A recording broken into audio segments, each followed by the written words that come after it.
महागाव तालुक्यात फुलसावंगी ग्रामपंचायत अंतर्गत वार्ड क्रमांक 6 मध्ये सुविधाचा अभाव पूर्ण करण्याबाबत माननीय ग्रामपंचायत कार्यालय फुलसावंगी यांना निवेदन देण्यात आले। पावसाळ्याचे दिवस सुरू असताना वार्ड क्रमांक 6 मध्ये रस्त्यावर सर्वत्र चिखल माखलेला आहे।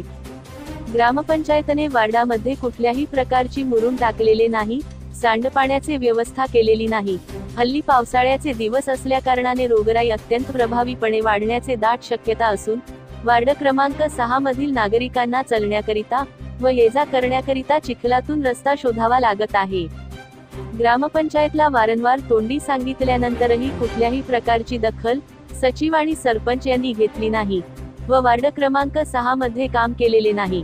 या अनुषंगाने ग्रामपंचायत सचिव यांना MIM महागाव तालुका अध्यक्ष फैजान लाला यांनी निवेदन दिले की आठवड्याभरात वार्ड क्रमांक 6 मध्ये सांडपाणी आणि रस्त्याची काम करण्यात यावे व निवेदनाची दखल न घेतल्यास लोकशाही मार्गाने तीव्र आंदोलन करण्यात येईल व होणाऱ्या परिणामाचे सर्वस्वी जबाबदार सरपंच आणि सचिव राहील ही यावेळी सांगण्यात आले।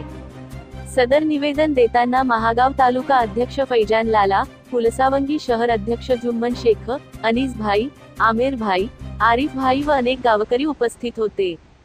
आज 29/7/2024 ग्राम पंचायत को निवेदन दिया गया AIMIM ऑल इंडिया मजलिस इत्तेहाद मुस्लिम लीग की तरफ से वार्ड नंबर 6 में जो आज रोडों की हालत है, बरसात की वजह से रोडों पे चलना मुश्किल हो गया है और खासतौर से मस्जिदों के सामने स्कूल जाने वाले बच्चे चिक्कड़ में चलते जा रहे हैं।